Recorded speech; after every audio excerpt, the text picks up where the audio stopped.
Hey, everybody. Welcome to another episode of Crimes, Killers, Cults, and beer. and Beer. I'm Bill, and this is not my lovely co-host, Sandra. This is my lovely fill-in host, Nora. Hey. Hi, Nora. How are you? This is like her 5th appearance on this show. Something like that. Second time it's been hey, I need a co-host in 10 minutes.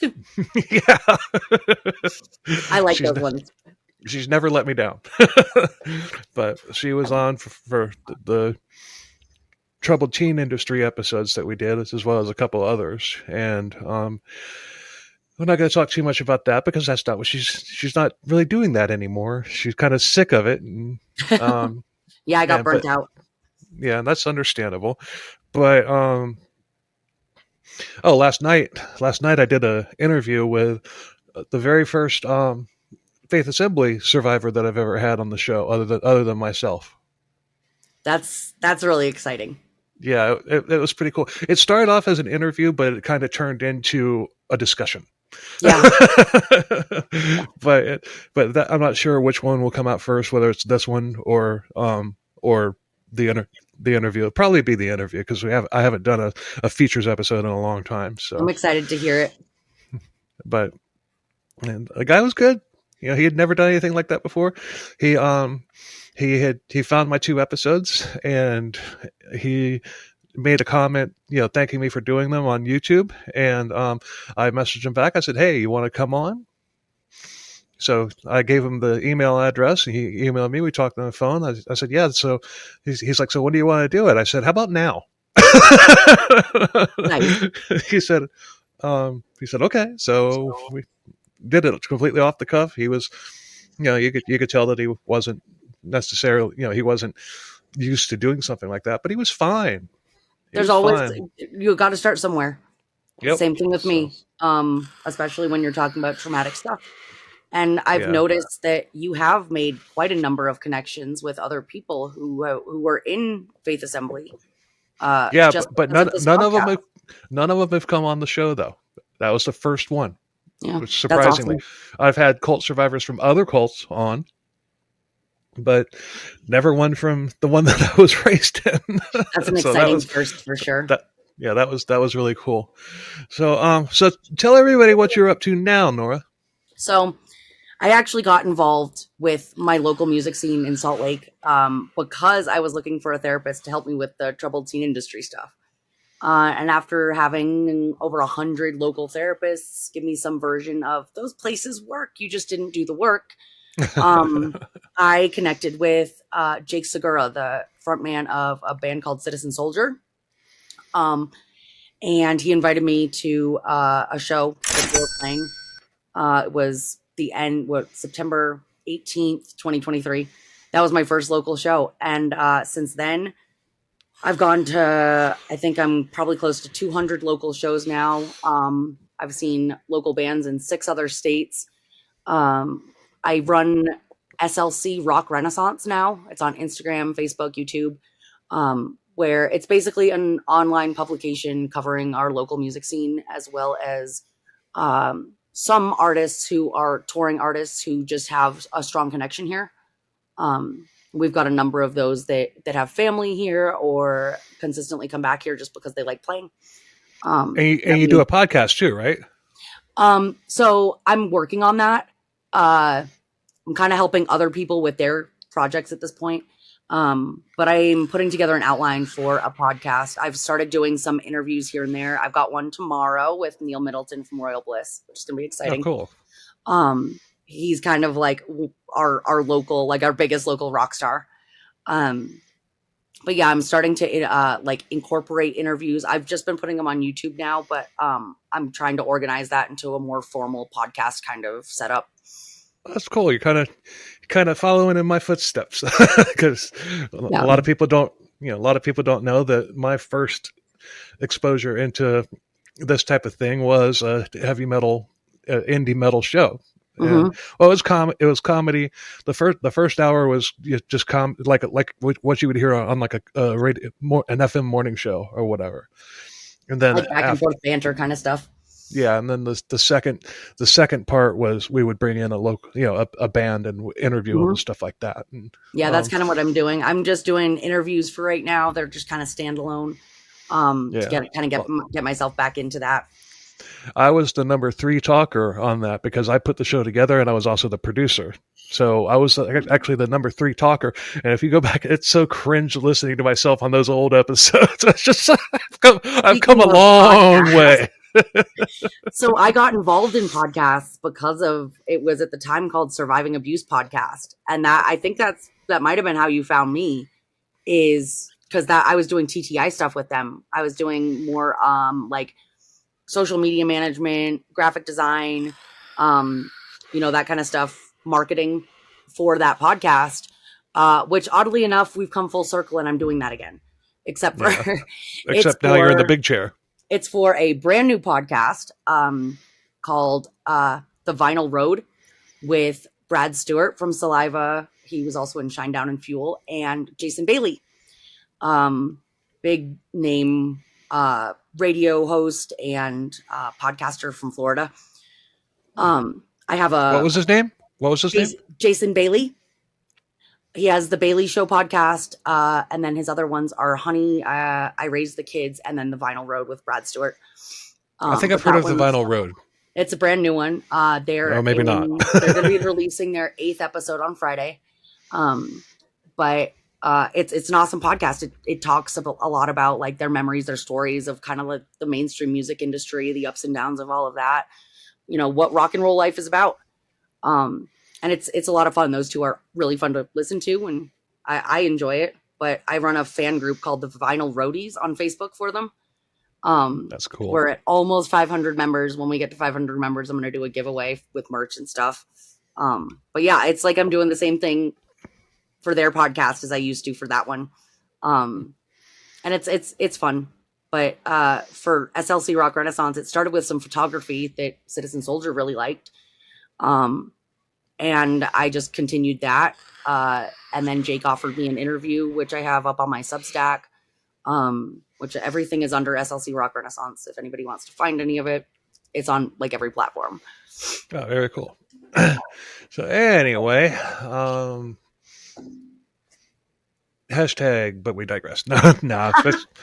I let everybody plug their stuff when they come on the show, so it's only fair. I mean, because we haven't talked in quite a while. Yeah, it's been a minute. So, but this is episode 156, "The Murder of Air Force Captain Marty Theer," and this story takes place in December in Fayetteville, North Carolina, home of the 82nd Airborne Division. And I lived in Fayetteville a year or two back in 2012 and 2013. In fact, that's where I started my old radio show, the Will and Thunder Show. That's cool. It ran it's funny because I had forgotten that I had written that into the notes and we were talking about it, for a minute earlier. But that ran for 3 years. It was a very popular indie metal / comedy show. Although CKCB has now run longer than the old show by a few months. So that's a milestone. Yep.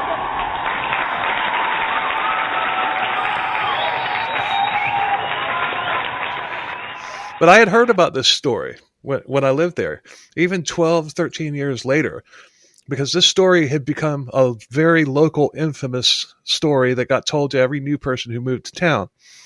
And I heard all kinds of crazy spins on it, like it was a military conspiracy or that the mafia was involved. And I'll talk about those at the end, after you know what really happened. Mm-hmm.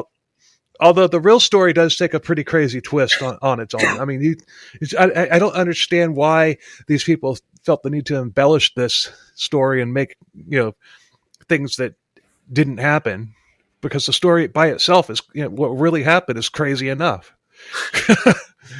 But so let's dive in, shall we? Let's go. December 17th, 2000, around 10 p.m. Emergency crews in Fayetteville were dispatched to the Haymount neighborhood. On the 911 call, a woman frantically said that her husband had just been shot down right in front of her office. She was screaming, and it was difficult to understand what she was saying.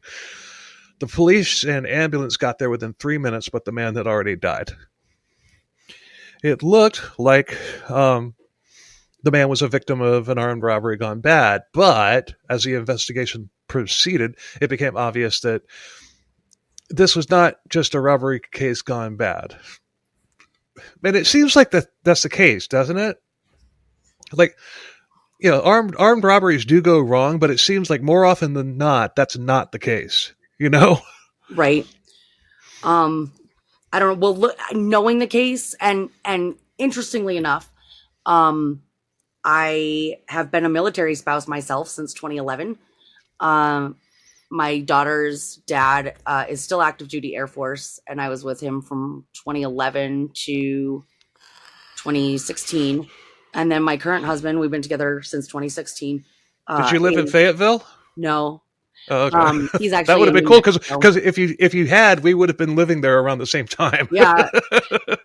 No, we actually got stuck in Montgomery, Alabama for 5 years. I'm sorry. Yeah, I hated that. That was awful. But yeah, my current husband is he's currently getting medically retired from the Army National Guard.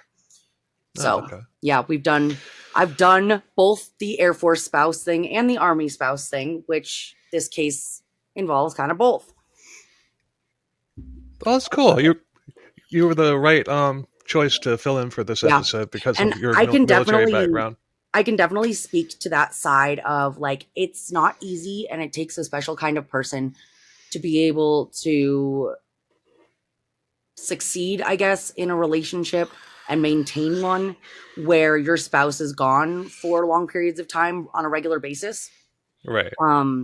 I've seen more marriages end than. Hold on. Don't. I'm touching on that later on. But like the famous true crime saying, "It's never a mannequin." Mm-hmm. It's probably not an armed robbery gone wrong. But this was a cold-blooded execution, and Fayetteville would never be the same again.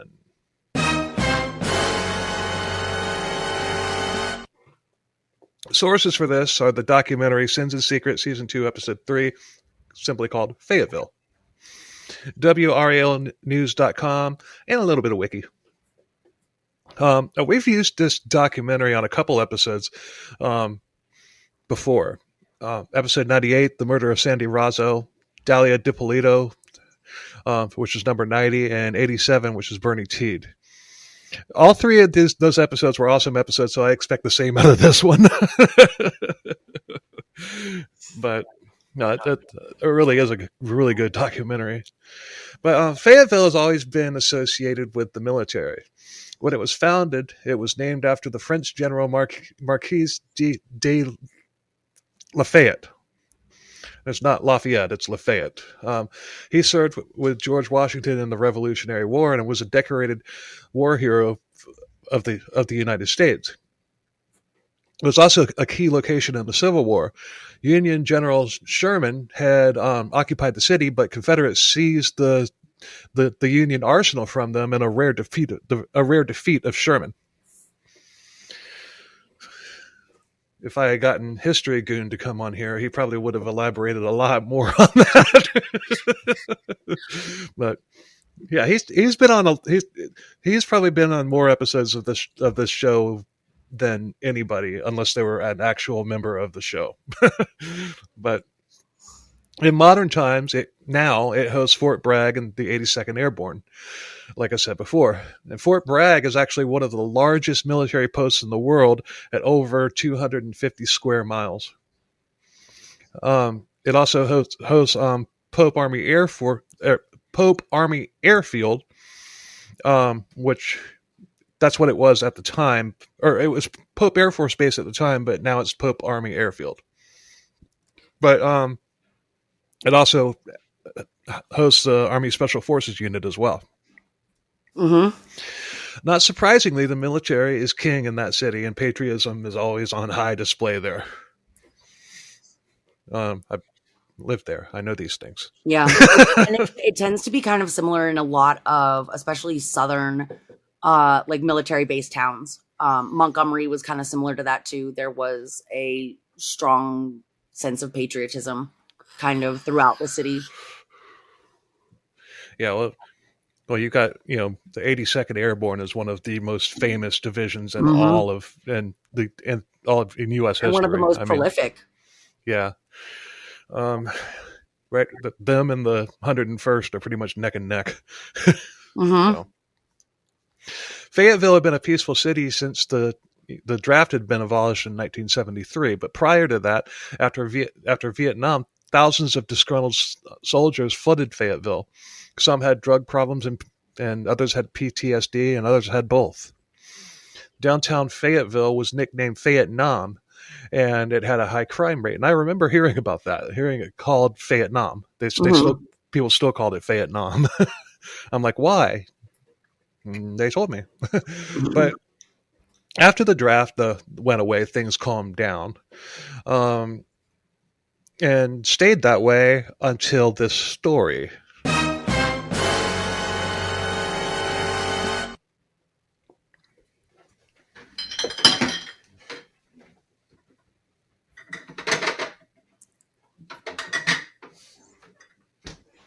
Had to get a refill. So when police and EMTs arrived on the scene, they found a woman freaking out, hovering over a man who was on the ground who was bleeding profusely from gunshots. 5 to be specific. 4 in the torso, but the 5th was close range to the head. And that's why they initially thought it was a robbery gone wrong. Not to mention, this was an office building in a rough area. It all fit. I mean, the victim was a well-dressed, clean-cut, good-looking man, and he looked out of place there. The woman didn't look like she belonged there. She was also well-dressed and looked well off. She finally calmed down enough to tell them her name, Dr. Michelle Theer. The victim was her husband, Marty Theer, Air Force captain, who she had been happily married to for 9 years. They were high school sweethearts and had been happy their entire relationship. Michelle was an Air Force brat, and she had always wanted to marry a pilot. So she met Marty when she was 16 years old, and it was on. They were inseparable. When Marty graduated high school, he went to the Air Force Academy, but they stayed true to each other. 2 days after Marty graduated the academy, he and Michelle were married. And that was 1991? Yeah. Look at you mathing on my show. I'm not. I have articles. Look at you cheating. Hey, I need to know what I'm talking about. Marty quickly became a captain, and Michelle was with him every step of the way. They were ride or die for each other. And Michelle wanted her own career. There's nothing wrong with that, so she went to college and got a PhD in psychology. Talk about a frickin' power couple. Right? They had to separate briefly, because Michelle was finishing up her doctorate. And Marty got transferred to Pope Air Force Base, which is a place where all pilots want to go because it's on Fort Bragg. It's the best of the best. The place, that place flew F-16, A-10 Thunderbolts, and C-130s. And during World War II, it also hosted the P-51 Mustang, which was the precursor to the F-16. You ever seen a P-51 in action? No. Those little planes are bad. I don't remember if I've seen one of the many air shows I've been to, but usually I have my kids with me, so I'm not really paying attention to what's going on. Yeah, if you've been to air shows, I'm sure you've seen a P-51. Probably, yeah. But if you go ahead and Google it, you'll be like, yeah, I've seen one of them. They have a distinct look to them. I probably have because, like I said, my ex-husband was in the Air Force, and we'd go out visit him at work all the time. And every air show I've ever been to, there's been P-51s. Yeah. In fact, I saw one where they had an F-16 and a P-51 do a simulated dogfight. That's cool. Obviously, in real life, that was in Sumter, South Carolina, at Shaw Air Force Base. But in real life, obviously, the F-16 would have smoked the P-51. Mm-hmm. But they did that to kind of show you the maneuverability Mechanics, yeah. of the P-51, and the reason, it's the precursor because the F-16 is one of the most maneuverable, can pull off some of the craziest moves, and the P-51 could do just the majority of them, which was surprising for such a vintage aircraft like that. Yeah, it was way out of its time during it was way ahead of its time during World War II. I mean, they were just like, they dominated.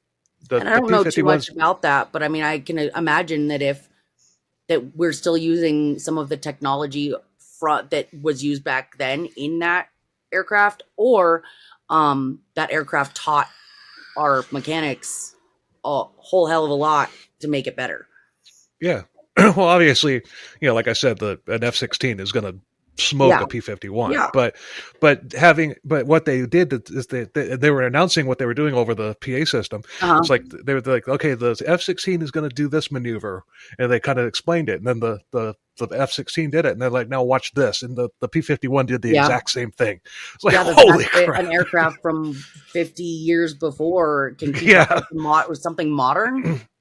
Mm-hmm. I mean, I think the same could be said for cars too. Yeah. Well, any classic car that's been maintained is going to smoke anything that's made today. Like a 65 Mustang that's been kept in good condition is going to destroy one of these current Mustangs. Oh yeah, absolutely.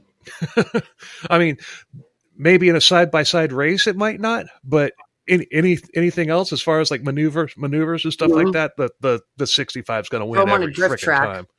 Yeah. Not a straight track. Right. On a straight track, the new ones are going to win, but everything else, forget about it. Crash tests. Yeah, the new one would win at a crash test. And by win, I mean it would get crashed a lot worse. Because it's mostly fiberglass. Yep. So Mary excelled there. And Marty. Oh man, Marty excelled there. And when Michelle joined him there, she joined a very successful practice in Fayetteville. And this place in particular catered to military families. But still, Marty had long deployments, and Michelle began getting worried that he would cheat on her. And it is a legit concern because infidelity is not uncommon on military bases. Couples are apart for a long time, and unfortunately, it does happen. When my ex-husband, the last, and this is actually not why we got divorced. We got divorced just because he was deployed for 3.5 out of the 5 years we were together. And we didn't know how to live together. We didn't know how to be a family. That happens too. It does. Luckily we have a really good co-parenting relationship. Everything, I mean, it was hard, but everything was very amicable. There was no infidelity involved. But that's not how most military relationships go or how they end. While he was on that deployment, 7 people who he'd gone with, who were friends of his and who were in his unit and all of that, they ended up divorced by the time they got home.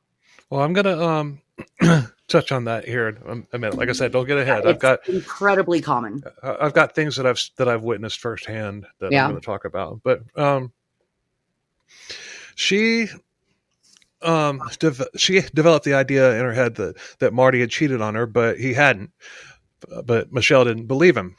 In July of 2000, she left Marty for a trial separation. Thoughts so far? After they had tried marriage counseling that failed. Right. I think that... And it's interesting because I have gone to a marriage counselor that caters to military families, and she absolutely very much took my ex-husband's side. She didn't like to let me speak.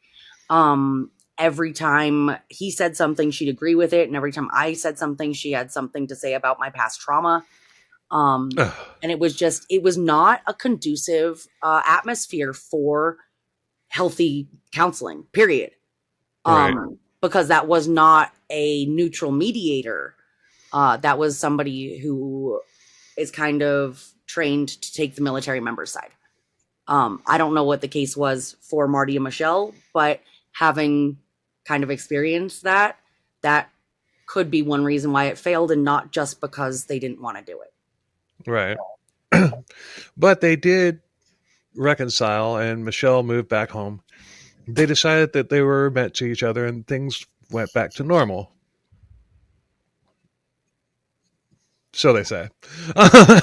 But a few months later, Marty would be dead. Shell casings found on the scene were from a 9mm, but it took a bit to determine what model they were fired from. Michelle said that they were together that night out on the town, but she had to stop by her office on the way home. She had to get some things that she was working on and wanted to work on it that night and get a head start on it for the next day. Marty waited in the car while Michelle walked up the outside staircase to her office and went inside. And while she was inside, she heard what she initially thought was a car backfiring. By the way, this is just like it's never a mannequin. It's never a car backfiring. Cars don't backfire 5 times in a row in rapid succession. No. It's never a mannequin. It's probably not a robbery gone wrong, and it's never a car backfiring. If you're in Utah, then it's probably fireworks. Yeah. Well, fireworks. I thought it was fireworks. That's another thing that it hardly ever is, but in our neighborhood Facebook group, there's a joke. Like, there's at least 3 or 4 posts a day. Fireworks or gunshots? It's never gunshots. Michelle opened the door and saw Marty lying at the bottom of the stairs, bleeding. There was blood spatter at the top of the staircase. The police figured that he had run to the top of the stairs after the perp had opened fire on him. He was shot 4 times at the top of the stairs because those shots were from a distance. Marty fell, rolled down the stairs, and the perp shot him in the head. This seemed initially to be what happened after a forensic investigation, but Michelle and Marty had driven separate vehicles, and his wallet, keys, and cash and cards and everything were still in the car. So maybe this was a robbery. If it wasn't a robbery, what the hell was it? And who would want Marty dead? I mean, he was well liked in the community and everything.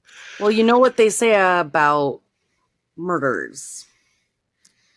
It's usually the person closest to you. Yeah, that's usually the spouse. But anyway, we haven't had a knife yet, so I'll just say put a knife in that. Oh, I should get a knife to keep on my desk. I didn't hear the knife, but oh well. I'll add it later. I'll add it later if it's not there. Okay. At first, police were looking to see if he had any enemies, but then they thought, take a guess. Look close to home. Yep, it's always a spouse, so Michelle became a suspect. And I'm going to keep score on here. What are we scoring? We're scoring how many times I tell you to take a guess and you get it right. Because on the last episode, Sandra set a record for getting it right. I want you to break her record. Okay. I think she got like 8. Wow. So what are we at? 1? That was 1 right there. So yeah. We're both taking track now. At first, police I already said that. Oh. No, I didn't say that. At first, police were looking to see if he had any enemies. Then they thought, so yeah, I did say that already. Yeah. Look. They even asked her point blank if she had killed her husband, and of course she denied it because she's innocent. They always do. But what do you think the police did next? Take a guess. Probably checked her phone and her online presence. Nope. Let her go? Nope. Well, yeah, they did let her go, but I don't know. Okay, I'm not gonna count this one against you because this is kind of a this one was kind of hard, and I did that just to trip Sandra up. But they sent out a police dog who is a good boy to scout out the scene. The dog picked up Marty and Michelle's scents, but they also picked up the scent of a third person. So it couldn't have been the spouse. Mm. The scent of this third person led the dog away from the office and into the woods, then into a neighborhood. So Michelle's free and clear at this point. Literally, everything that's happening, whether it's the forensic investigation or the good boys investigation, literally everything's matching up with Michelle's story. The third person didn't live in this particular neighborhood. They knew this because the neighborhood was one that was under construction. Nobody lived there yet. The scent of this third person ended. That's where he stashed the car. Huh? No, he didn't smash Getaway car? No. But they did lose the scent of the third person in a cul-de-sac. So, I don't know. He may have had a car waiting there. That may have been where he parked the car. That would be my guess. Scent suddenly disappears, especially on a roadway. Probably got in a car. Probably. Although that doesn't check out with what he... But then again, this is something that he says later on. Well, the third person. In an interview the next day, Michelle said that despite them reconciling, she still thought Marty was cheating on her. This made her go out and find affection from another Air Force officer. And before you groan at that, like I said, I have lived in Fayetteville. I've also lived in Clarksville, Tennessee, where the 101st Airborne is at Fort Campbell. I've seen married couples out together. You would see this a lot. One night the married couple would be out together. The next night you'd see the wife out with another man. The next night you'd see the husband out with another woman. Swingers. Or just affairs. Somebody's got to go. Somebody's got to be at home with the kids. Yep. I mean, there are a lot of swinging type relationships in the military. You'd be surprised at how many actually are. There's swingers relationships everywhere. Yeah, there are. But there is a high prevalence of them in the military. And I think part of the reason that people at least give that kind of lifestyle a shot is because, and they recognize that that's there, but also companionship. When your spouse is gone for long periods of time and you're left home alone, and in this case, Michelle was in school. All she had to do was go to and from school, work at her job at the therapist's office. And I know that part of what they talked about in marriage counseling was the fact that she wanted to be able to go out at night and enjoy herself outside of her job and her education. And he wanted to stay home and not spend that time with her. So that seems like it was at least part of, the foundation of the issues between them, is that they just wanted to live different lifestyles. I mean, one time, when I lived in Clarksville, I was working two jobs. I had a job, doing maintenance and groundskeeping at an apartment complex, and I delivered pizza at night. Mm-hmm. And one time I went on post, I went on to Fort Campbell, delivered to this house, and, there was a guy in the garage, and the woman came out, and also this little toddler, comes up with mom, and I'm handed the food over and all that stuff, and the little kid says, "My daddy's in the field," and there was another dude, like I said, in the garage. I mean, it's disturbingly common. I mean, and I'm sure, like, as a somebody who works in the trucking industry, you've seen it too. Anytime when your spouse is not there, that's not a lifestyle that everybody can live well and succeed at. You need to be very independent, and you need to be okay with your spouse missing a lot of stuff, and not let that turn into resentment toward your spouse. If you're going to have resentment toward the employment or the military or whatever it is. Be mad at the job and the requirements of the job rather than the person you're living with and who just happens to be doing that. Oh, job. I get it. I mean, I wouldn't have brought the kid into it like that. But a lot of people don't think about that and don't realize beforehand. They don't realize a lot of people say, well, you knew what you were getting into. You don't really until you live it. Right. I mean, you can have an idea, you can have warnings of like, this is what other people experience. These are patterns that seem to come up, but you never know how it's going to affect you or your relationship until you've lived that. And like I said, Right. in my case, being gone for, 6 to 15 months at a time, while I was home with kids, I spent one entire deployment pregnant with severe hyperemesis. And in that same time, both my grandparents and my mom all died. And he Right. couldn't come home. Like, that wasn't an option. I had to push through, and I had to deal with it on my own. And I had to make sure that me and my kids got through all of that. Yeah. And that wasn't his fault, but a lot of people will develop resentment toward their spouse for not being there for big things like that when they need to be, or they feel like they need somebody. And then the other side of it is being in the military. Obviously, people move around a lot. When we moved to Montgomery, I got stuck with no support system in a city that I knew nothing about. I had no friends, no family, and I was home with a newborn and a toddler all the time. So I didn't have time to go out and meet people, friends or otherwise. So when I got divorced, I had nobody. I was completely alone. And I had to figure everything out on my own. But yeah, that's definitely a dynamic that gets thrown into any relationship, I think, where one spouse or both are traveling a lot. They're spending a lot of time away and outside of the home. You don't have time to maintain the emotional bond that you have with each other. Right. And the physical closeness is part of that. Could you turn your speakers down a little bit? I'm hearing an echo in my headphones.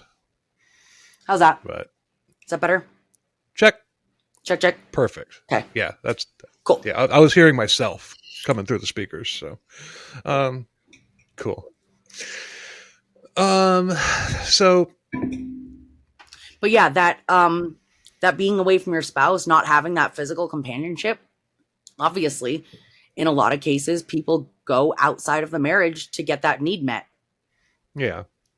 But so the infidelity thing wasn't much of a surprise to the police. This man who Michelle had hooked up with was an Army Ranger, and she had moved in with him during their trial separation. But she stopped seeing him when Marty decided to, that she and Marty decided to reconcile. But take a guess. She didn't stop seeing him. Right.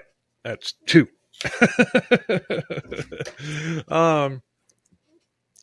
And the Ranger didn't want to let Michelle go, and she didn't want to let him go. But Michelle said that he was threatening suicide if Michelle left him. So what do you think about that? I mean, you see that a lot in relationships that are on the rocks. Pretty much in every age group. I think it's that mental manipulation of, nothing else I've gotten gets them to stay. Let's circle back to that. Let me tell you about this guy, and then I'll ask you again. Okay. Because in most cases like that, I think it's really just trying to manipulate someone into staying and not recognizing your own toxic behavior that caused the separation to begin with.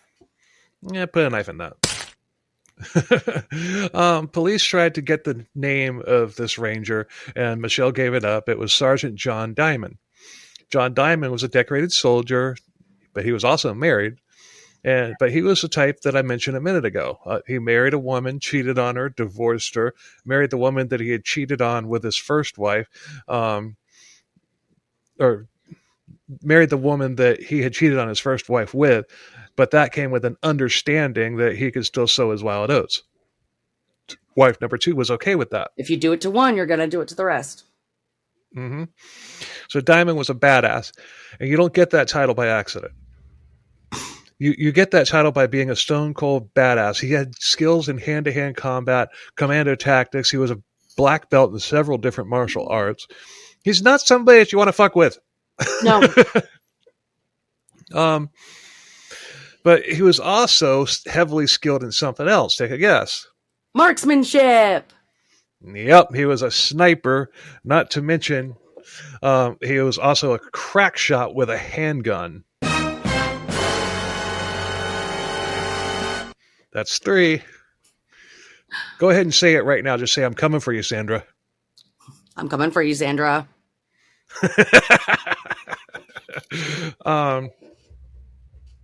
Police brought John Diamond in for questioning, and he had an alibi. Take a guess. He was Just the most common alibi you could possibly think of. at work or on a date or at home sleeping He was at home with... his wife. There you go. That's 4. Who then corroborated his alibi because she's scared shitless of him. I don't know if she was scared shitless, but yeah, she did corroborate. Does that count? Is that 5? That's 4. He also said that he didn't personally own a 9mm. The police asked him to take a gun residue test. No, he didn't own. I see you looking at me. He didn't personally own one. Legally? Or that was on paper? No, he used them in training and stuff, but those were Army issued handguns. He didn't personally own one. If you're that good a shot with a handgun, you'd think he'd have a 9. He didn't have one. I mean, the source was very adamant about the fact that he did not own one. In fact, well, we'll get to that. I'd be curious to know what his EDC was. Put a knife in that. So I'm assuming he was shot with a 9mm? Mm-hmm. Okay. Yeah, at this point they haven't determined which brand of 9mm it was, but we're getting to that too. Probably a Glock because military. Wasn't the Glock. But the police asked him to take a gun residue test because you can't just wash that off. But what did he say? Take a guess. I was at the range earlier today. Holy crap, you got that. That's 5. He was at a firing range with a pistol earlier that day, and he said, you might as well not even bother giving me a residue test. He had residue on his hands. The military can corroborate that because they will say, yes, we were training. And he had receipts. Mm-hmm. But you can't just dust for residue. Spinal Tap reference there. I wonder if that date was significant in any way or why that date was chosen. What date? December 17th. The day that his Army unit had range practice scheduled. How intentional could that have been? Because he'd know about that. He'd know about that at least a week ahead of time.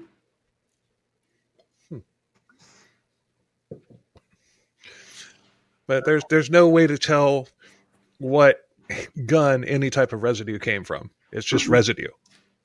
It could come from a Derringer or it could come from an M16. It's just residue. Mm-hmm. But he had receipts from the range earlier that morning, and his wife confirmed his alibi. She said that they were together the night before. They had dinner, they watched a movie, they went to bed, and had breakfast together the next day. So John Diamond was no longer a suspect. So who done it? Put a knife in that. But he wasn't the only one she was having affairs with. Right. I'm pretty sure a number of sordid details about her sex life came out during trial. I don't know, honestly. But could you turn it down a little bit more? Could you turn those speakers down a little bit more? Yeah. Okay. But December 28, 2000, Marty was buried in a military cemetery. Military cemetery. That try saying that 5 times fast. Military cemetery. Military cemetery, military cemetery, military cemetery, military cemetery, military cemetery. I'm going to make a drop out of that. That's awesome. Drama kid for the win. Not sure which one, but police were still looking into John Diamond. Something didn't add up, so they told him that they had cleared him, but they hadn't. Surveillance! He was still the prime suspect. He had a motive. According to Michelle, he was obsessed with being with her. John had the perfect alibi. So why were they? So why were they still on him? Take a guess. Did the wife say something? No. Did one of his buddies say something? It's about the alibi. His perfect alibi. His wife was asleep during a certain number of hours. No. Come on. They didn't actually go to dinner? There was something about that they couldn't corroborate. No. It was about his alibi. His perfect alibi. Does it have to do with the range? Sorry, you missed that one. His alibi was too perfect. Ah. Probably that he was using the same wording when he described everything and it sounded too rehearsed. Right. But yeah, he was with his wife all night. They did get up and eat breakfast, and he did go shooting, and he had a receipt to prove it in the morning. But the morning after the murder. So it smelled fishy. His alibi was too perfect. Everything lined up too well. There's no coincidence there. Right. Now, I'm not talking shit about the investigation in this case. I mean, the police were brilliant in this. Yeah. I mean, how many people get picked up for a firearm murder the day that they go to a gun range? Right. Like none. It's like almost unprecedented. But they had to find the murder weapon to match it up to the casings that were found. And I think, this is just my personal opinion, I think that there would have been an easier way. This one, not going to count against you if you get it wrong. This is just a guess. It's just a random guess. This is just based on what, my opinion. What would have been an easier way to match the, to match up if it was actually John that was there on the scene, rather than trying to find the murder weapon and all that stuff. Casings usually have fingerprints and DNA. Well, there were no fingerprints to be found. I mean, he didn't touch anything. Not even the casings when he was loading the gun? No, I don't know. but still, I think there would have been easier way. Cameras. I mean, this wasn't 2000. There should have been cameras outside. Have the good boy smell something of John's and then have the dog hit the scene again. About the dog. Yeah, the good boy. He's a good boy. I think all dogs are good boys. Yes. Or good girls. Mine are good girls. Well, good girl doesn't roll off the tongue the same way good boy does. No. Who's a good girl? I mean, it just doesn't. It just doesn't flow. No, it doesn't. So did they use the dog? No, the dog. They didn't use the dogs again. But I mean, you would think that they could have, or maybe it rained. Who knows? I bet that's. I'm serious. I bet that's what it was. It probably rained, or snowed or whatever, because it was in December. Yeah, I was gonna say. Yeah, I mean those southern storms. I don't know if it snows there. You would know. You get ice storms there. Yeah, and it does. It does snow, but ice storms are a lot more common. All along the coast, from like the Carolinas all the way down. Those are intense storms. Yeah, it could have. It probably rained in between the time that and it's also hurricane season. Not in December. Up that way, they get more like November to February than at least more so than down south more. It ends in late November, and October, November is the most active time in Florida. Mm-hmm. That's true. Hurricane Milton hit last year during November. It looks like you were right. According to Weather Underground, on the early morning of December 17th and evening of December 19th, it rained in Fayetteville. Okay, that's staying in. So, yes, you won that one. It rained. Okay. All right, cool. That good find. Seriously. I actually found it is the Weather Underground Historical Archive. And you can search city by city or airport, date and time, and it'll show you the whole day's weather. I found that when I was working on my TTI deaths spreadsheet, because I went and looked up what the temperature was for all the heat stroke deaths. So it did rain. Good Yes, find. it did. On February 15th, 2001, February 15th, it took almost 2.5 months to get the results back. The results from the casings came back. It was one of two guns. They were both Smith & Wesson. It was either the 639 or the 5906 model.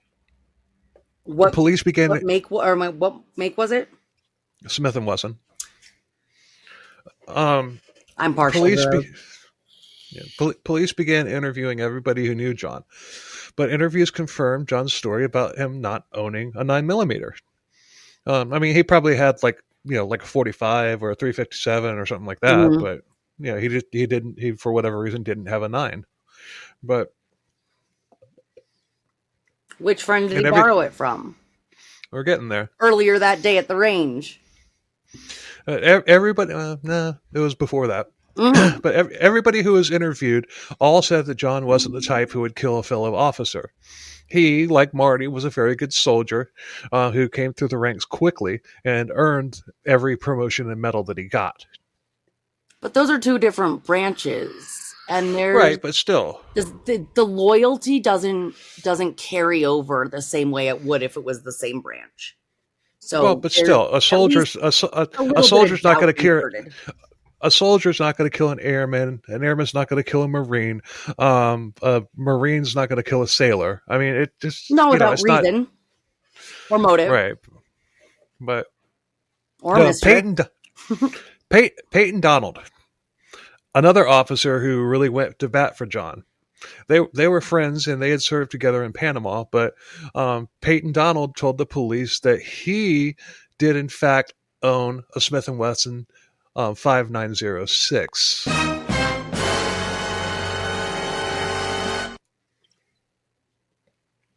So police wanted that gun, and of course they did. They asked for the gun, and Donald said that he didn't have it. They asked him where it was now, and Donald said that he had, take a guess, lent it to John Diamond. Right. Yay, that's 6. That's 6. Watch out, Sandra. She's coming for you, Sandra. So, police wanted that gun. I already said that. Donald said that John Diamond had it. Donald had loaned it to John 3 different times, and of course, one of the times was when? That day at the range.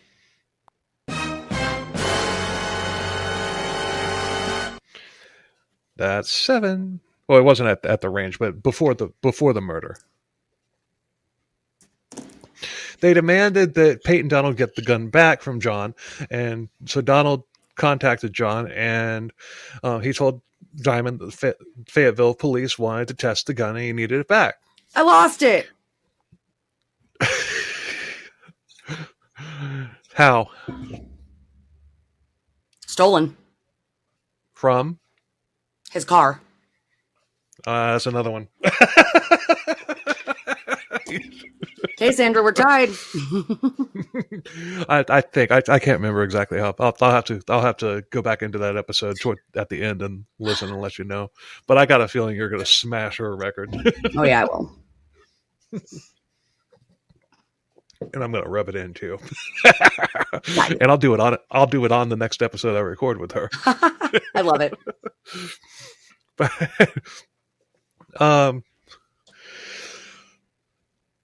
Where was I? Stolen from his car. Right. But Diamond. Okay. Diamond told Donald that he would bring the gun to him that same day, but Diamond called the MPs on his own. His car had been broken into, and the gun was stolen. Wonder who did it. The window was smashed, everything. But this was the early 2000s, and car stereos were still a hot item to steal at that point. Not wrong. Diamond had a nice car stereo. He drove a Camaro, a late model Camaro at the time, and it was either Camaro or a Firebird. But Diamond's stereo was still in the car. So it seemed he wanted people to believe that somebody had smashed his window just to take the gun that he probably had up underneath the seat or something like that. He didn't have it in the glove sitting compartments, not somewhere in plain somewhere sight. visible. Yeah, It would entice somebody to break into a car. right. Nobody's going to, what they're doing with car stereos now. Nobody's going to steal one. No. It's not conducive for them to steal a car stereo anymore. You can't just say, "Hey, I got this," because you're ripping. If you do that now, you're ripping out half the freaking dashboard. Yeah. So good on the manufacturers for doing that way, because car stereo theft is no longer a Having thing. to take the faceplate off when you leave the car. I had one of those. I did too. Take it with you. But Diamond had implicated himself on other crimes with this staged break-in. The car was on post. It's against the law to have a privately owned gun on post. Yep. You have to have it registered and You have to stored have it in the registered. armory. Yep. You have to have it registered to you, but you also can't have it in your residence on post or on base. It has to be in the armory. You have to go check it out. You have to give them a time frame of how long you're going to have it. You have to tell them where you're taking it. There's like all kinds of rules around owning firearms when you are a military member, especially when you're living on base. Another reason I'm glad I had you on this one, because I had questions about how that worked. Yeah. So Yeah. You have to register, you have to have it registered like with the state, whatever, but then you also have to have it registered with your military branch. And even then you can't have it in your house. It has Not to if be you locked live up on in the base, armory. no. It has to be in the armory, yeah. Because when we moved to Montgomery, my ex took all of his firearms to his mother's house because we were going to be living on base and he wouldn't be able to take them. He wouldn't be able to have them. He would have had to have them in the armory. Could you turn your volume down a little bit more? I don't know why. It seems like it keeps creeping back up. But I mean, if it gets to the point to where you're having trouble hearing, then don't worry about it. I'll do what I can with it when I fix, when I edit the episode. But I was wondering about that. But that might explain why so many people decide to live off post, when even despite the fact that they get free rent, free room and board, free electricity, free water. It's technically not free. So you're given a certain amount of allowance. It's a housing allowance that aligns with the average rent of the city that you're living in. If you live on base, you just don't get that. So it's like a trade-off. Like either they give you money for rent that's about the same amount as rent in the area if you're living off base, and if you're living on base, then they just don't give you that. Like it's in your paperwork as like you were given it and then they took it back, kind of thing. Okay. So after the police or the MPs searched Diamond's car, Diamond was arrested. You might say that he was a diamond in the rough.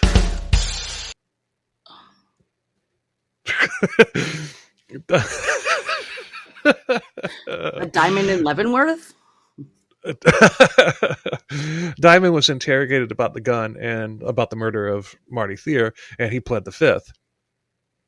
As far as the MP and the Fayetteville police were concerned, John Diamond was the murderer of Marty Theer, and the Military Justice Department charged Diamond with first-degree murder. He had the same weapon that killed Marty, the same model, and he was in a relationship with Michelle. Coincidence? Again, too many coincidences lined up is no longer a coincidence. Right.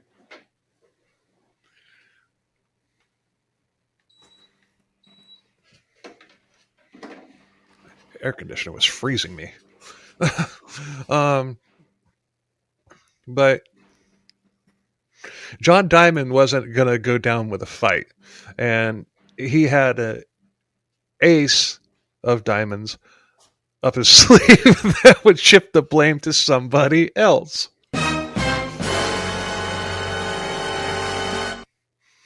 Yeah, it's too bad he didn't have an ace of spades. Was her name Michelle?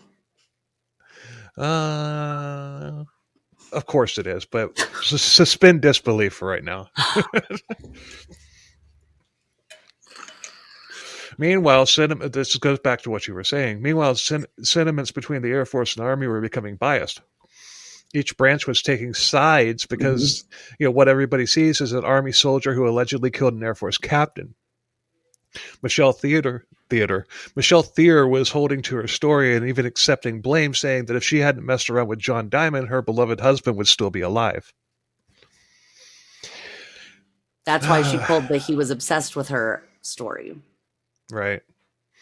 Still, John Diamond was on trial for murder, and it was being done in a military court. But everybody who knew John said that he wasn't a lovesick, obsessive type. He was a player who liked playing with married women. Mm-hmm. So he's not going to get obsessed with, with somebody that he's messing around with.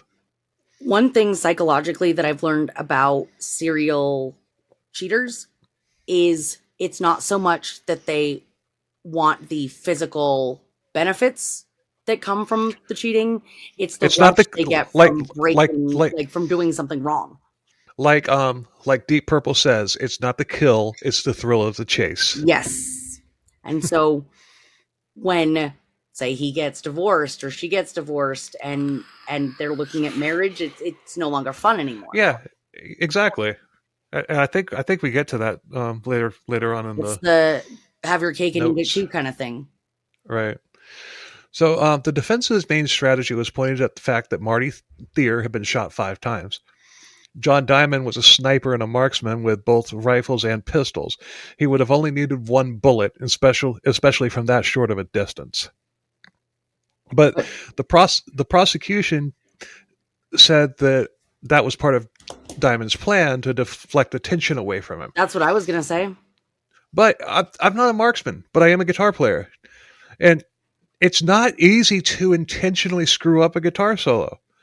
I mean, there's proof of this. If you watch the guitar duel scene in the movie Crossroads, where Steve Vai loses a duel to Ralph Macchio, his Vai's parts where he's screwing up are so forced. It was even more painful to listen to. If Steve Vai can't even fake sucking, I wonder if it's the same with a marksman. Seriously. If you think about it, okay. When you're doing anything like that, especially when you know it's wrong, or it is something that's that intense, you're going to be dealing with adrenaline. There's nothing you can do to stop that. And so adrenaline can produce shock-like symptoms like shaking. So there is a chance there that maybe his marksmanship wasn't quite on because he was anxious. He was nervous. And I'm pretty sure he's killed people on the field of battle before. I think that's different though, because that's justified. He has but authorization. Then again, this is also pre 9/11 as well. Yeah, that's true. Depending on when he came, he might not have been. He might not have been old enough to have been in like Desert Storm. Yeah, that's true. And so a lot of his overseas kind of stuff would have been covert. He was special ops. Yeah, but again, that's a mission. That's what you're told to do. That is a different mindset. Unless he was able to put himself in the same mindset as that, and he might not have been able to. He intentionally shot the guy 5 times, but still, or it was there were 5. One of the two. There were 5 casings. There were 5 bullet holes in Marty. If you're just going to open fire, oh my God, that points even more to Diamond, because of the fact that if if you're just randomly shooting like that, you're going to miss sometimes. He never missed. He did not miss. Yeah, he hit him 5 times. And where was he shot? Wasn't there 1 shot in the head, 1 in the arm, and the rest were in the 4 in the torso, 1 in the head. Then that's how they're trained. That's how police officers and military are trained. Shoot for center mass. not for the head because it's a smaller target. He did the head when he tumbled down the stairs and just And it was easy. point blank. And it was easy. Right. Right. They're basically taught Oh to my take an easy God. shot. We're all right. I'm not impressed. Sins and Sinners documentary series on this one. That's twice. That's two things right now that we've uncovered that y'all didn't. So I'm calling you out. Yep. Mm-hmm. I mean, yeah, if you think about that, if you look at police shootings, they're always center mass. Because that's how they're trained. They're trained to shoot at the area that it's most likely to incapacitate the target, to neutralize the threat. My biggest thing was he didn't miss at all. No. There were five holes in him. There were 5 casings found. Mm-hmm. And they were all where he intended to shoot. Right. Based on his training. So he wasn't fudging it. He wasn't fudging it like Steve Vai did in that god awful guitar duel scene where freaking Ralph Macchio. He was trying. Go on YouTube and look for the Crossroads guitar duos, like how it would have actually sounded if it was played the way that Ralph Macchio was playing it. If he was trying to suck, hilarious. He would have shot for the lower body, and there would have been leg shots. Right. Because that's really the only place that they're taught isn't like to neutralize the threat. But that just goes back to what I'm saying. He doesn't know how to miss. Right. Like a guitar player doesn't know how to intentionally fudge a solo. Mm-hmm. Yeah, you can accidentally fudge a solo, but you can't intentionally fudge one. He did exactly what his training told him to do. Yep. So, but the prosecution said that this was intentional so as to make Marty suffer and know what was happening, but that doesn't check out either because he was pretty much dead instantly. So the prosecution, we just made a better case than the prosecution did against John. Yeah. John did have the alibi of being with his wife, but during the investigation between then and now, what do you think? She got pissed and she decided to tell him he wasn't actually there, or I was asleep. I don't know. One step further. She told me he did it. I don't know then. She divorced him. Ah. But I'm going to go ahead and give credit on that one because you basically said everything but that. So that's 9. Yes. I'm winning. I don't know. I don't know. I'll let you know what the final tally, because I'm gonna have to go back into the episode and get the final thing. But the prosecutor called his now ex-wife to the stand, and she said yes, they were watching a movie together, but he left during the movie, and this puts a hole in John's alibi, and the hole that was right around him at the time that. What the hell did I write there? This puts a hole in John's alibi, and that hole was right around the time that Michelle and Marty were out that night. Ooh. The prosecutor said, God, I can't talk tonight. The prosecutor said that John followed Michelle and Marty, and when she went inside her office, John opened fire from the nearby woods. And this fits with what our good boy Canine picked up. August 24th, 2001. We're still pre 9/11. John Diamond was found guilty of first-degree murder and sentenced to life in a military prison with no parole. Thanks for listening, everybody. We'll see you next week. No. That is not the end of the story. No, it is not. After the trial, Michelle seemed relieved, and commotion in Fayetteville died down until John's attorney requested clemency. He came up with a 13-page declaration of events according to John.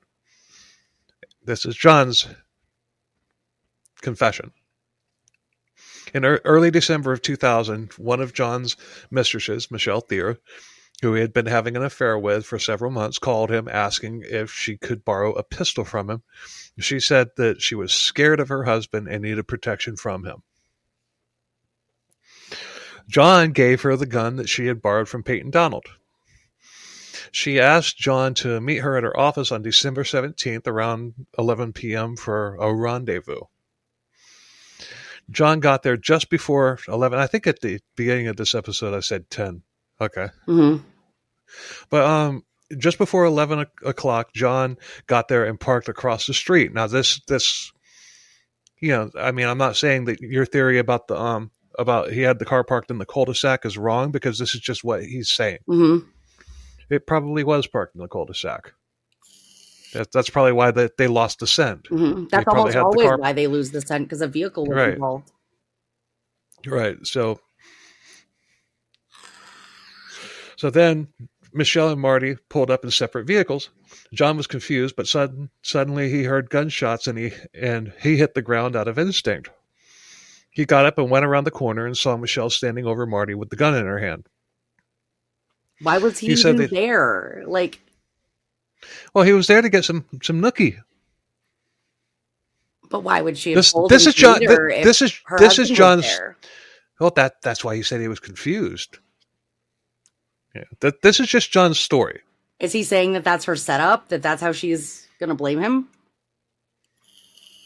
Let me finish what he said. He said that he had no idea that Michelle planned on killing Marty, but he was in love with Michelle and he agreed to help her cover up the murder. So the two took off on a road trip to Florida. John dismantled the gun and they dropped pieces of it in dumpsters along the way. But right around the time they got back, the police came looking for the gun, and this was when he faked the break-in to his car. John's attorney said that he was guilty of being accessory after the fact, as well as being incredibly stupid, but he was not guilty of murder. The attorney actually said that on the documentary. Wow. That's a fire quote. I.e. a quote that will get you fired. But this is after the fact, so he can say whatever he wants, especially if a documentary crew comes knocking at your door. But this didn't work. They didn't take the life sentence away, but they did reopen the case. But if Michelle wanted to be with John rather than Marty, she could have just divorced him. She didn't need to kill him. Right. I mean, that's what most people say. Yeah. But there were reasons for her to kill Marty. Take a guess.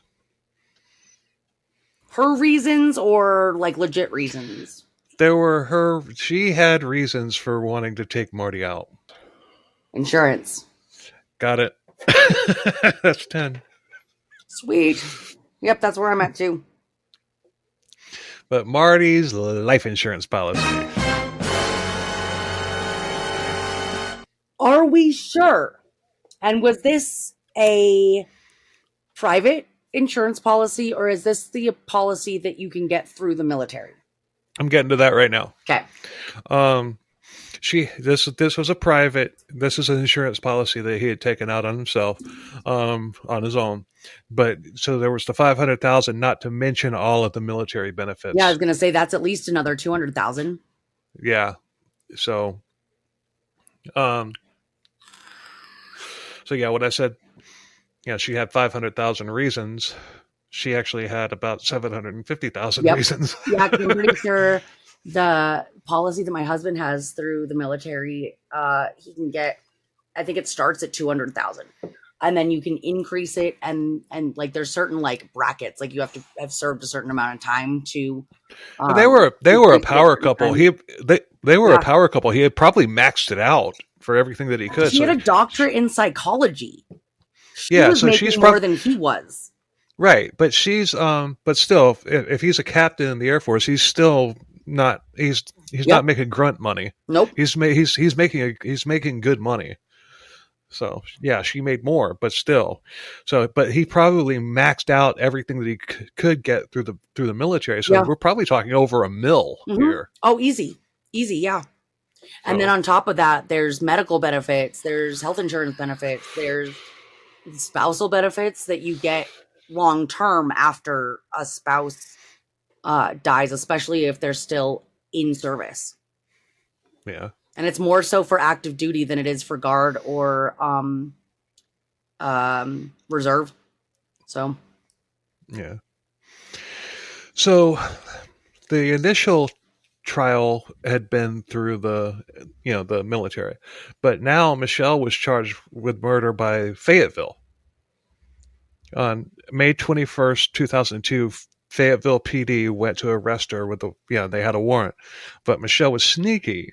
She was much more of an opponent than the legal system of Fayetteville or the military had ever conceived of, because she was gone. Poof, vamoose, vanished with no forwarding address. Or her original nose. You're getting ahead of yourself. But this made big news. I mean, national news crews flooded Fayetteville. The U.S. Marshals even got involved. 3 months later, the Marshals noticed that Michelle's family was getting lots of phone calls from Fort Lauderdale, Florida, from a man named Dana Horton. The Marshals figured that this might be a new boyfriend of Michelle. So they put a tail on Horton, and they confronted him at his apartment, in front of his apartment. But he said he had no idea who Michelle Theer was. Guess why? Probably because she was having an affair with him. No, why didn't she know that? Why didn't he know who Michelle Theer was? Probably because somebody made up the name, and they just happened to find somebody who had the same name. Like in wasn't that the case with Casey Anthony? I don't know. I'm pretty sure she said that she left Kaylee with a babysitter. Weird. It was like Zanaya or something like that, like an odd name, and they just happened to find someone who had the same first and last name. No, that this man was dating Michelle, but he didn't know her as Michelle. Oh, so she was using a fake name, right? So he didn't know her by that name, and they showed him pictures and told him that she was wanted for murder. He didn't recognize the pictures either. He brought them inside, and the woman inside looked nothing like Michelle. She swore that her name was Lisa Pendragon. That's what she picked? That's not a very good alias. No, pick something more badass. No, pick something more plain. Jane Doe. Mary Smith. Right. But the marshals were about to leave, but one of them noticed something. She had just had plastic surgery done. That same day, she had a laser peel done on her face, and he noticed that her face was swollen. The marshal was apparently familiar with that procedure and knew what the after effects of it looked like. Probably because his wife got him done. Yeah. Probably, or somebody in his family. Mm-hmm. Regularly enough that he would notice the pattern and how it changes. So he knew what he knew what he was looking at. Yeah. So Michelle was arrested and went back and sent back to Fayetteville, and the story went crazy there at that point. It was a media circus. But Michelle told the same story that she had told at the beginning of all this. Nothing in her story had changed whatsoever. September 2004, Michelle went on trial, and this spectacle rivaled O.J. Simpson. That's why Fayetteville still talks about it 25 years later. Yeah. But they painted Michelle as a money-hungry adulteress. And this time, they had emails from John Diamond to Michelle. Like a horn dog on a dating app, these emails were all about sex.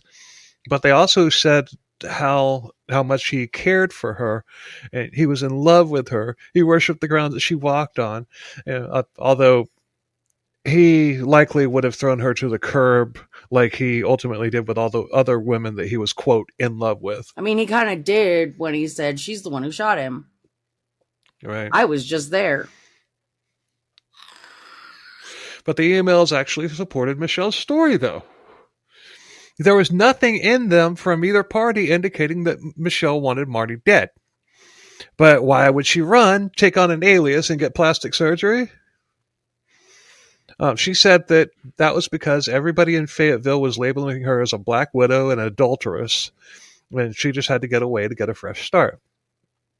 Yep. The defense pointed out that she called 911 and that she was found sobbing over her dead husband, and that the life insurance policies and all that stuff was just a coinkydink. Did I just say coinkydink? Yes. Coincidence. Coinkydink. What the You should leave I haven't that. said You that should word leave in... it. You should leave that. I'm leaving it in. But I haven't said that word in freaking 30 years. Ha! That's funny. Where the hell did that come from? I wonder if there's something in your subconscious that's... I know what it was. There was this band from years ago that I was friends with, back when I was in my teenager to early 20s. They were called AWOL, and they had this the song called "Conviction," and it was about the LA riots. And there's this line in there. It says, "Consequence, coincidence, words of something or other that don't make sense." Or whatever. But whenever I heard that line, it was, for some reason in my head, I heard consequence coinkydink.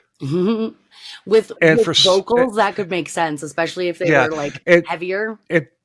And for some, this wasn't really all that heavy. I mean, it was metal, but I mean, it wasn't like a bang or anything like that. Where people are like enunciating properly all the time. No, he enunciated properly. It's just for whatever reason it registered as coinkydink with me in my head. And honestly, I've never even told anybody about that before, ever. It's just something that was just that I heard or whatever. But for some reason, that song popped into my head today after all these years. That's crazy. That's what. Holy crap! Coinkydink. That's crazy. Subconscious is weird. I'm gonna have to make a short of this and send it to that band's singer. Yes. Me and him are still friends. We're still friends. So he's the only member of that band that I'm in touch with.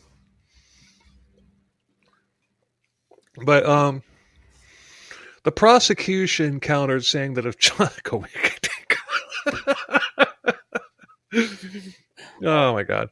The prosecution countered, saying that if John Diamond had acted alone, how did he know the precise time that Michelle and Marty would be at the office? On the day that John went to the range.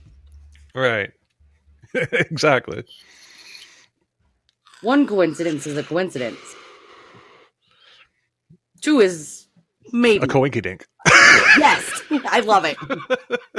That's how we're defining this now. I guarantee you, at some point over the next week, you're going to say the word coinkydink is going to come out of your mouth. It probably will. And you're going to send me a message like, "Fuck you, Bill." Oh man. But December 3rd, 2004, Michelle was found guilty of first-degree murder. She got life with no parole. Both are still, to this day, both are still in prison. They're both still pointing the finger at each other. Now, I know she also got an extra, I think it was 45 days. Hold on. She's not been a good prisoner. Let's just say that. I'm getting to that. And he's in Leavenworth, right? I'm not sure. No. Well, no. I don't know. I'm pretty sure he is. Yeah, he is. Because he was active, or he was an active military member when it happened, and because he got a court martial and whatever, and I think they did it in military court. Yeah, he was convicted in military court. Yeah, he would have been in. Leavenworth is where they send them with those. Okay. But now I'm going to talk about some of the crazy stories I heard when I was in Fayetteville. But don't go anywhere because the story isn't over yet. The military cover-up story that I mentioned at the beginning was that a general had been having an affair with Michelle, and that John Diamond caught them in the act, so the general arranged for the murder of Marty to frame Diamond for it.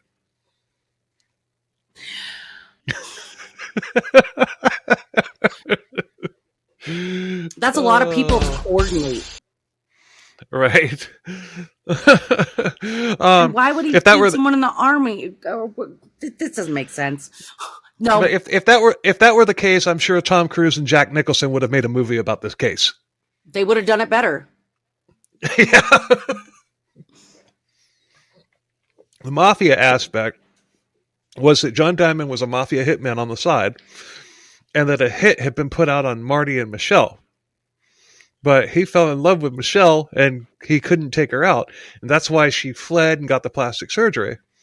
And if that were the case, pizza would have sent out for John. Spaceballs reference. You hear they're making another one? Huh? You hear they're making another one? Oh, yeah. Of course. Absolutely. I'm stoked for that. How could I miss that? This Spaceballs is one of my top 10 favorite movies of all time. I love it. But if that were the case, if that were the case, John would have been whacked in prison, and Michelle likely would have been as well. Mm-hmm. Or not even gotten there. Right. So it's just like if you listen to those, I mean, I remember somebody telling me these two stories, and I'm just like, no, that's not what happened. No, that's not what happened. But so I looked into it, and I got the, those would be like the crime drama movies. What really happened would be like the Scary Movie version, the spoof comedy. Exactly. I mean the actual story is crazier than these two. These two conspiracy theories. But although the first one about the general, putting a hit out on framing Diamond, that's just that would have made a good movie though. Yeah, that's true. The Mafia one, not so much. But in 2010, Michelle got busted trying to escape from prison. Prison officials intercepted letters that were sent to her containing maps of the area around the women's prison in Raleigh. North Carolina Correctional. North Carolina. For children. Yeah. I mean, for women. Children. For children? Yeah. I'm sure they've got one. North Carolina Correctional Institute for women. For white boys? No, that's boys camp. That was a Todd reference. From the Pee Wee Gaskins episode that became a recurring joke. Yeah. R.I.P. Todd. Got the powder blue right there. But love for the guy who I managed to get to tap out on an episode. Yeah. Oh man. But these letters were sent to her by a man who was not identified, although I'd bet that they met on Prison Tender. Probably.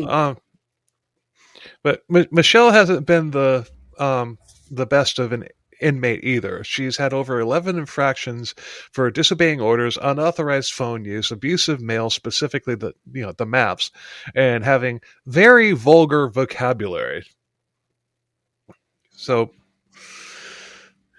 and she has a she has a doctorate, and apparently a potty mouth.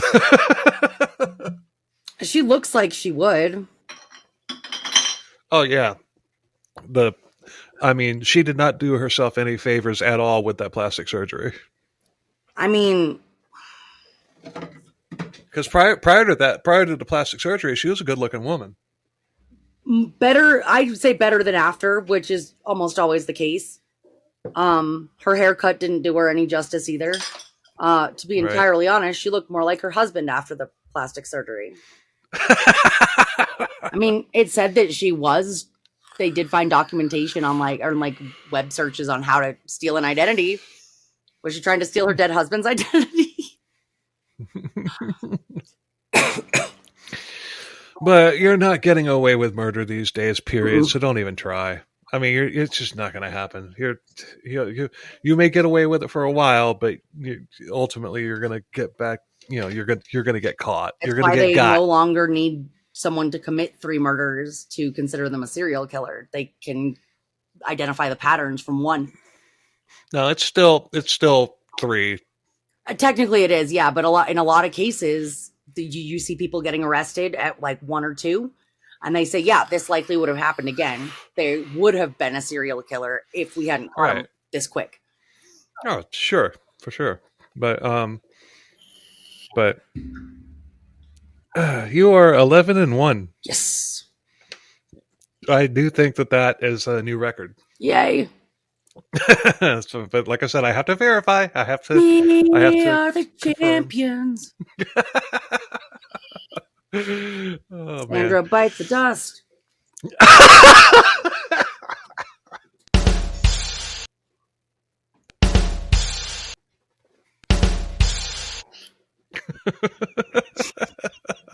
I guess I'm doing Queen for karaoke tonight.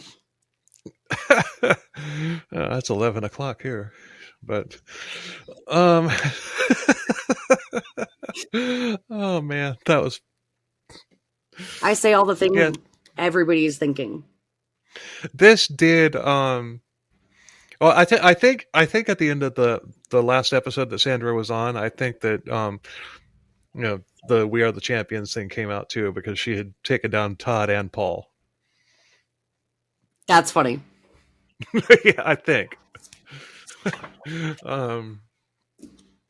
But I'm pretty sure you took her down. Now it's going to be a thing. You're just going to have me on like once a month or so I can crush her record.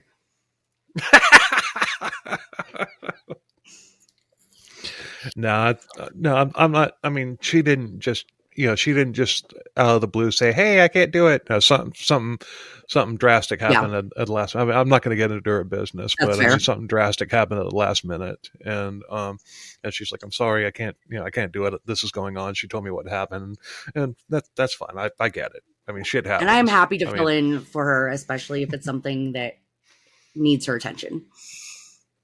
Yeah, it definitely was, but still, I still got to get an episode done. So true.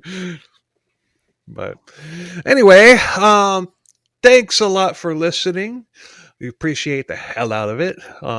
Thank you, Nora, for coming on once again. Of course. And I'm sure this is not going to be the last time that you're on here. No, I got to crush your next record. You're one of my favorite recurring guests. This is my favorite podcast to be on. The check's in the mail. Is it a bunch of guitar picks you found in the dryer? Yeah, we'll go with that.